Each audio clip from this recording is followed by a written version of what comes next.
watching CBS 8 Mornings at 6. We are so glad you're joining us here on CBS 8. It is now 6 a.m. I'm Nada Iranpour. And I'm Evan Noorani. We appreciate you being with us. Let's get a check of the forecast with meteorologist Vanessa Paz. It was a warm weekend that we just wrapped up. It was toasty. Very summer-like, nonetheless. I don't know about you guys, but I was sweating. I was outdoors, spent some time outside, and it was really warm. For those who were hanging on to the summer season, well, you certainly got a treat over the past couple of days. The good news is the heat will linger into the start of the work week. If you don't like things on the warmer end, we have relief, especially towards the middle of the week. So here's what we hit in terms of highs for your Sunday.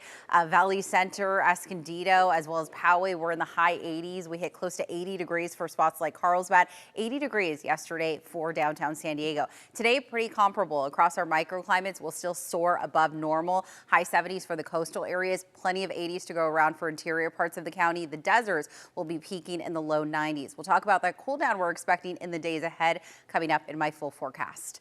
6:01 is the time. Let's go ahead and switch gears and see what's happening on your freeways as we take a live look. Still on night vision here. This is the 8 coming out your screen is at westbound drive. This is facing east towards the mountains where the sun will fully rise here in about 45 minutes or so.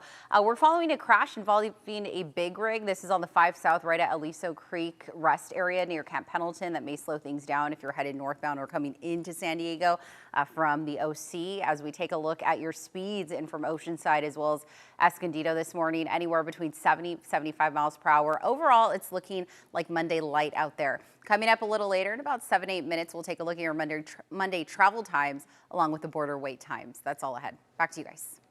Vanessa, thank you so much for that. And now this morning we are learning about a dangerous mishap during Saturday's Marine Corps 250th anniversary celebration at Camp Pendleton. The CHP says an artillery round detonated mid-flight over I-5, sending metal debris crashing down onto a patrol car. CBS 8's Regina Ureta joins us live in Sarah Mesa with information that we received this morning. Regina, what's the latest there from CHP?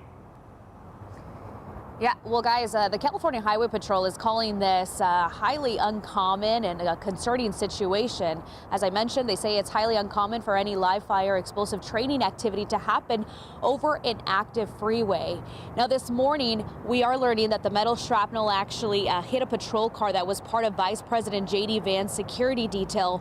Both the VP and the Secretary of Defense were at Camp Pendleton on Saturday for the 250th birthday celebration of the U.S. Marines. What you're looking at right now are photos that shows what hit one of the CHP's units. You can see that shrapnel. This is a metal piece from an explosive that actually went over the freeway and landed onto that patrol car.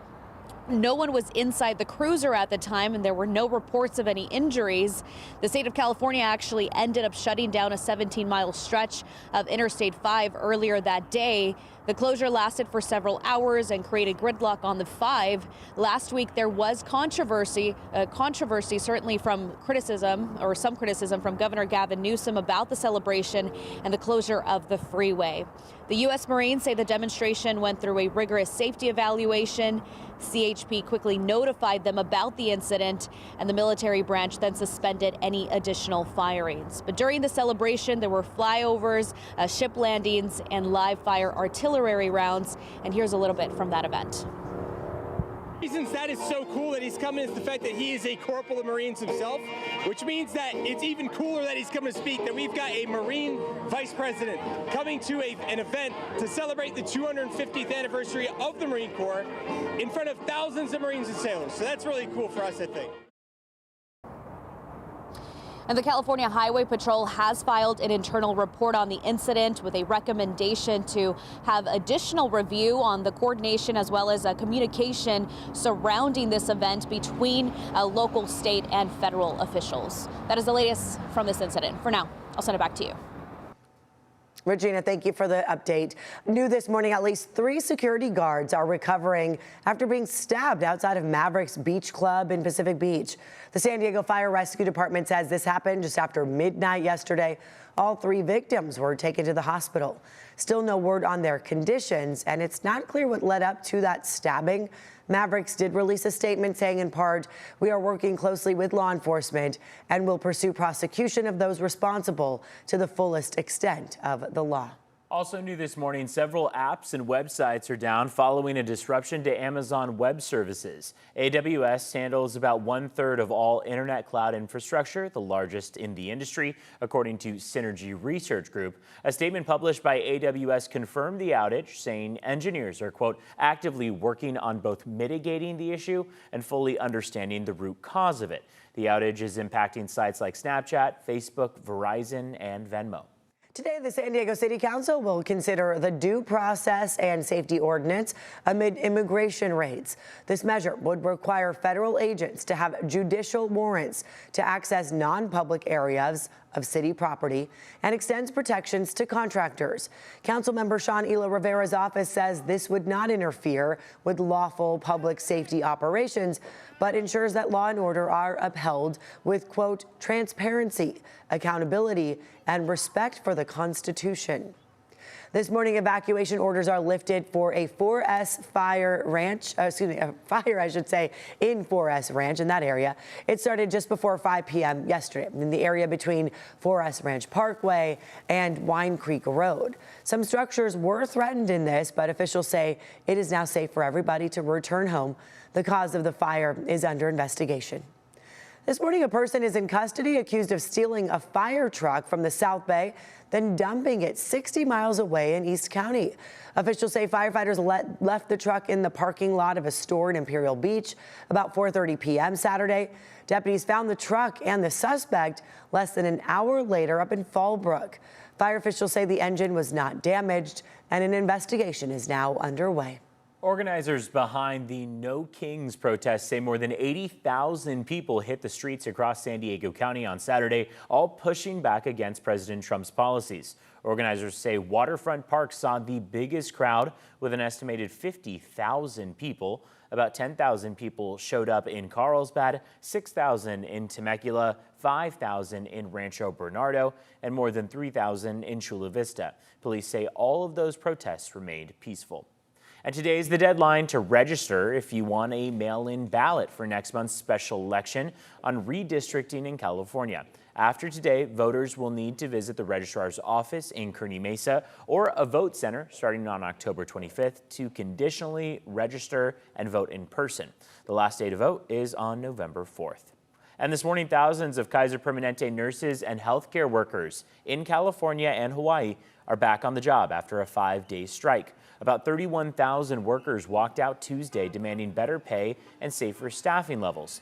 Union leaders say the strike was about patient safety as much as it was wages, and they say it pushed Kaiser back to negotiations. Workers want a 25% raise over the course of 4 years. Kaiser is offering 21.5% in raises. Negotiations resume on Wednesday. Time right now is 6:08, and as people are waking up, they may need a sweater, but not for long, right, Vanessa? Right.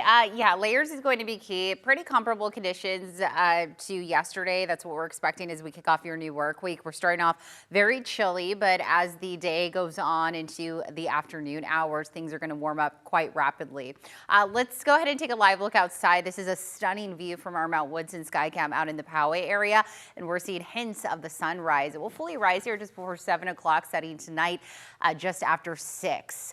As we take a look at current conditions, we are sitting in the mid-50s in downtown San Diego. So brisk temperatures to go around even for the coastal areas, which typically wake up on the more mild end, are seeing mostly 50s for current temperatures. We're at 56 degrees right now in Oceanside, mid-50s out in Del Mar, about 10 to 15 degrees cooler for areas like Ramona in comparison to the coastal spots, 50 degrees right now in El Cajon. And Julian, good morning to you. You're waking up at 47 degrees, 58 meanwhile out in Borrego Springs. If you're headed out to the water to paddle out, surf not too bad, a little on the flatter end though, 1 to 4 feet is where our surf is for the next 24 hours. We're looking at a mixed swell. Water temperatures are in the mid to low 60s. Current risk is at a low level. High tide will be aimed just before 10 o'clock at about 5.5 feet. Low tide just before 4:30. Here's what you can expect where you live in terms of daytime highs. We'll top out in the low 80s for Mira Mesa as well as La Mesa. Mid 80s this afternoon for Santee as well as El Cajon. Meanwhile, closer to the coastal areas in the North County, we'll be in the high 70s. Oceanside being one of our more warmer spots per usual this afternoon. Lots of low 70s, high 60s to go around from Carlsbad all the way down to Del Mar. The heat peaks today for all of our microclimates, I should say, and then things start to simmer down looking ahead to tomorrow, and we'll take a closer look at that coming up in my full forecast. All right, 6:10 is the time. Let's go ahead and see what's happening outside. I did pick a camera that is not on night vision. It's just still really dark out. This is the 805 northbound right at Home Avenue. Right side of your screen is that drive as you make your way towards the 15 connector coming in from Chula Vista. Speeds right now in from Oceanside as well as Escondido anywhere between 65 to 70. No major issues nor delays. In fact, for the most part, it's looking like Monday light out there, anywhere between 60, 70 to 70 miles per hour coming in from the La Mesa and Santee area. Same deal out of National City as well as Chula Vista. Travel times looking really nice. We always like to be in the green, anywhere between 10 to nearly 30 to get you southbound in from Encinitas down to the top of the Golden Triangle. Average speeds in from Escondido down to the 163 merge, about 10 minutes or so. Full span of the 78, about 15, 5 to 7 for all of those westbound drives coming in from the East County. That includes Lemon Grove as well as the College area and Santee. And here's a quick look at those travel times coming in from the South Bay, 10 to 15 minutes for those northbound drives on both the 5 as well as the 15. All right, 6:11 is the time. Let's go ahead and see what's happening with your border wait times. A little over an hour coming in from San Ysidro's port of entry. Meanwhile, you may want to opt for Otay Mesa because that entrance at that port of entry, we're talking about 30 minutes at last check.